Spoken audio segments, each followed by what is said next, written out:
안녕하세요. 김동건 선생님과 함께하는 과학 수업. 오늘은 생물의 다양성의 세 번째 시간입니다. 오늘은 생물을 분류하는 방법과 목적에 대해서 공부해 보고자 합니다. 자, 교과서 106에서 109페이지까지입니다.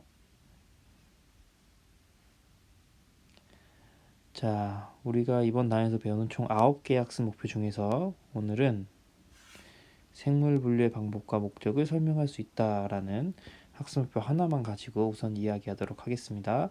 그럼 봅시다. 교과서 106페이지입니다. 일단은 언제나 새 소단원에 들어가면 제일 먼저 확인해야 될 게 뭐였죠?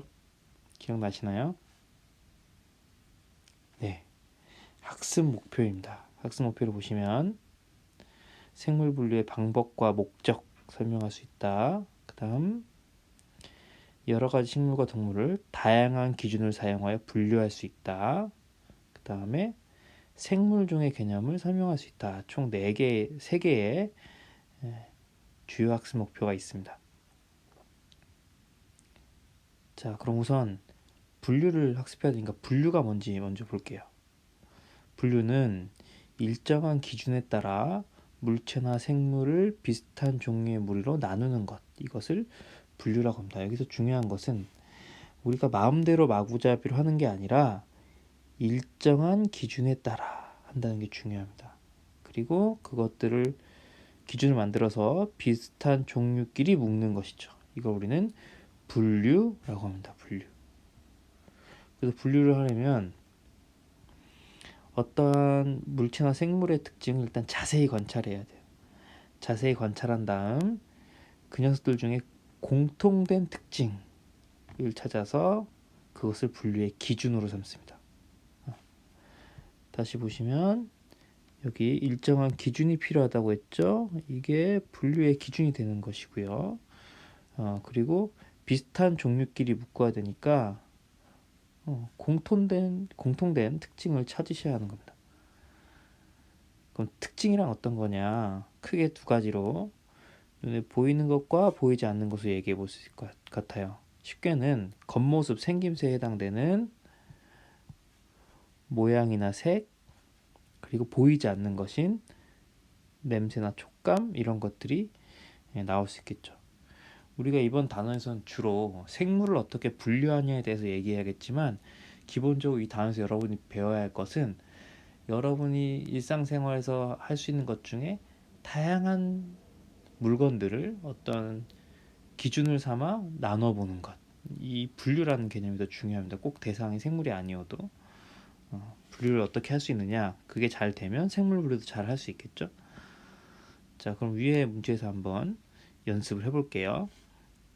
자, 이 문제는 우리가 뒤에서 과제로도 제시되어 있으니까 잘 보셔야 돼요. 자, 우선 선생님이 편의를 위해서 이 6종류의 파스타를 A, B, C, D, E, F까지 우선 나누어 봤어요. 그냥 부르기 편하게 이름으로 몇 가지로 나눈 거라고 생각하시면 됩니다. 자, 얘로 나누고 이 녀석을 몇 개의 무리로 나누냐면 두 무리로 나눠요. 두 무리로 나눌 때 꼭 선생님 지금 여기 내는 거죠. 뭐 A, B, C, D, F 이런 식으로 꼭 반반으로 나누지 않아도 괜찮습니다. 그냥 어떤 방식으로든 두 무리를 나누시면 돼요. 그래서 여러분들이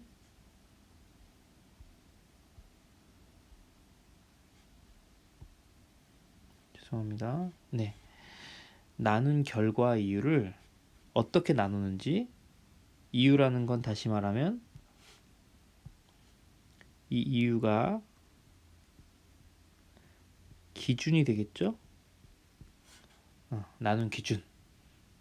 그러니까 나는 이러이러한 기준에 의해서 뭐뭐한 기준으로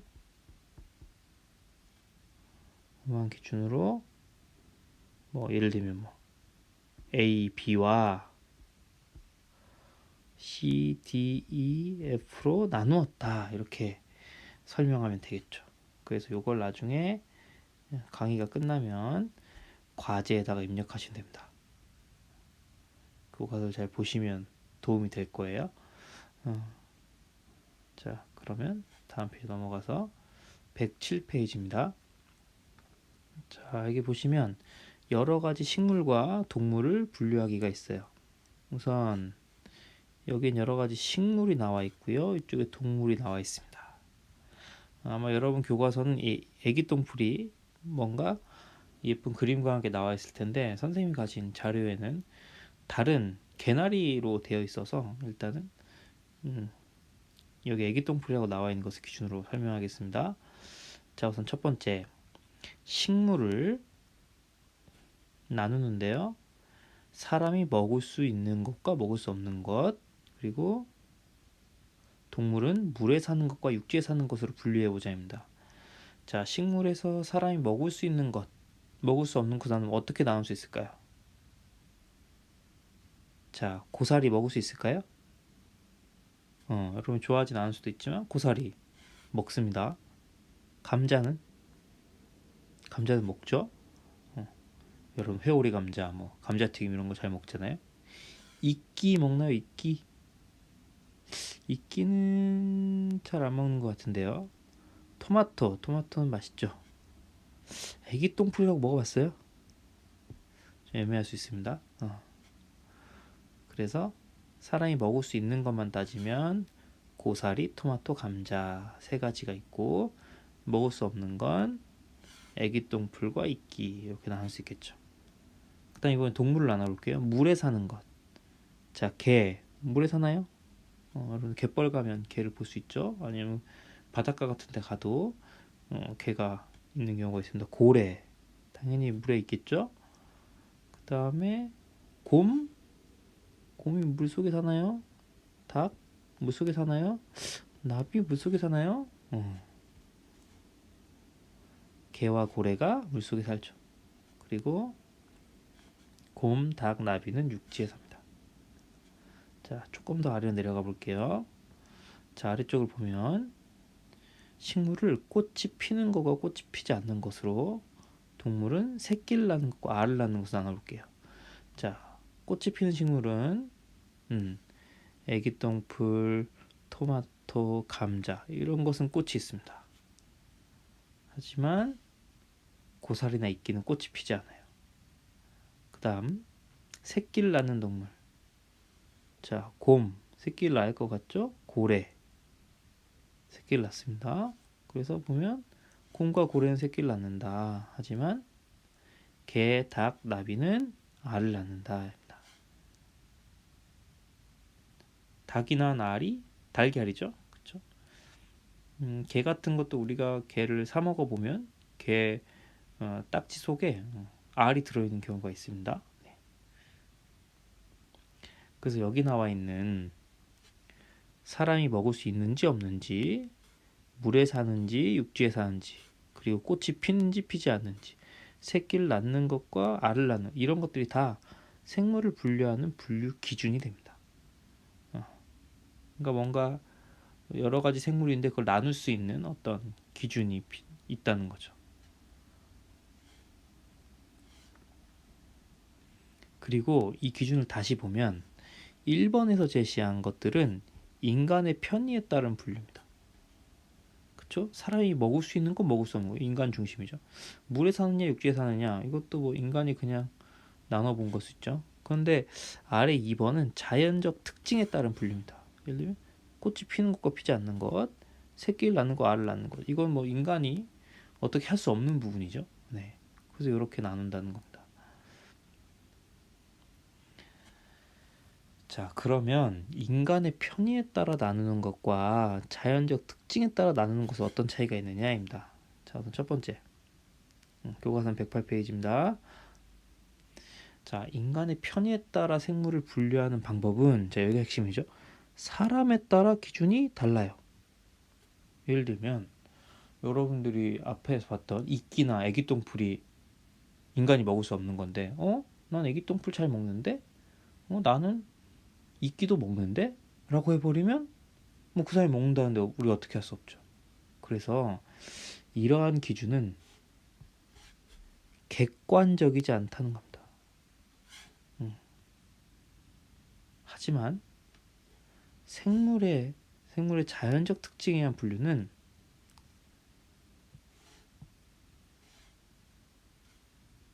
생물 사이의 관계를 좀 더 쉽게 알 수 있죠. 그렇죠? 그래서 과학자들이 생물을 분류할 때 대부분 이 방법을 사용합니다. 그래서 이러한 자연 특징에 관련된 분류는 뭐 인간의 뭐 기준에 따라 달라지지 않겠죠. 예를 들면 닭이 달걀을 낳는데 어떤 사람이 난 닭이 새끼를 낳는다고 생각하는데 이렇게 한다고 해서 우긴다고 어떻게 되지 않겠죠. 예를 들면 그런 것들입니다. 그래서 자연적 특징에 따른 분류는 인간 편의에 따른 분류가 단점인 객관적이지 않다는 것, 이런 부분에 문제가 없죠. 그러니까 과학자들이 좀 더 객관적 방법인 자연적 특징에 따른 분류를 사용하는 겁니다. 그리고 이렇게 분류를 하면 생물 간의 멀고 가까운 관계를 알아낼 수 있고, 이렇게 되면 새로 발견된 생물이 있을 때 이 생물이 원래 발견됐던 어떤 생물물에 속하는지 결정할 수 있죠. 자, 새롭게 발견된 생물이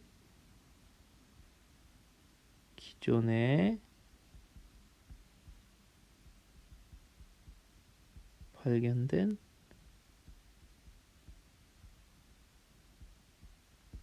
생물 중 어떤 생물 무리에 속하는지 확인할 수 있다는 겁니다.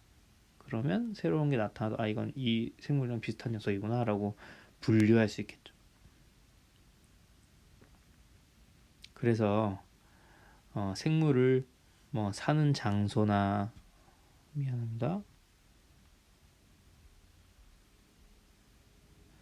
생물을 먹을 수 있는지 없는지, 육지에 사는지 물에 사는지, 이런 것들은 인간 편의에 따른 분류인 거고, 새끼를 낳는지 알을 낳는지 꽃이 피는지 피지 않는지 이런 자연적 특징에 따른 분류 기준. 그래서 이게 좀 더 객관적인 분류 방법이다 라는 겁니다.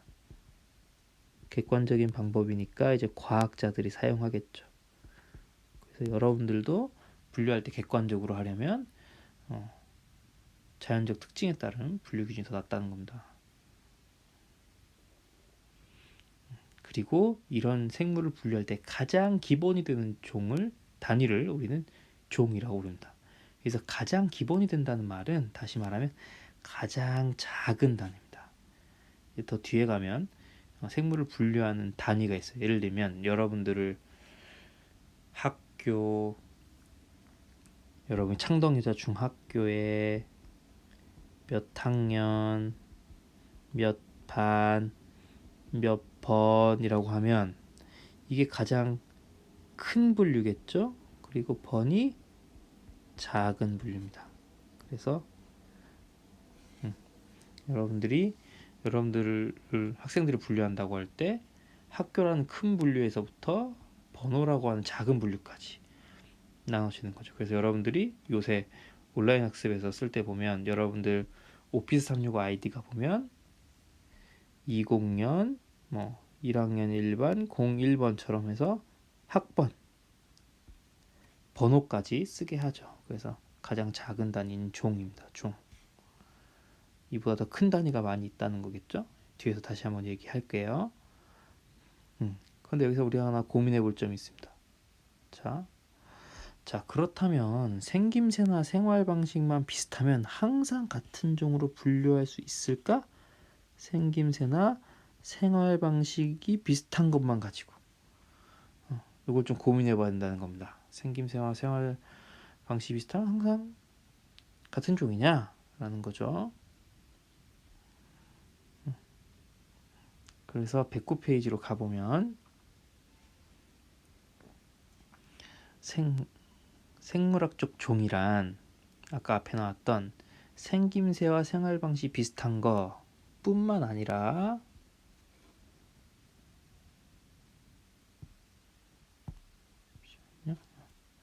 생김새와 생활 방식이 비슷하다는 것 하나뿐만 아니라 자연 상태에서 짝짓기 하여 생식 능력이 있는 자손을 얻을 수 있어야, 그러니까 조건이 두 가지라고 볼 수 있겠죠. 생김새와 생활 방식 비슷. 생김새와 생활 방식을 쪼갠다면 생김새와 비슷, 생활 방식 비슷, 그리고 자연 상태에서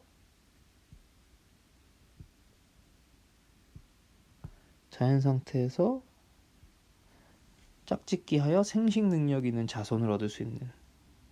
여기 생식 능력이라는 것 자체가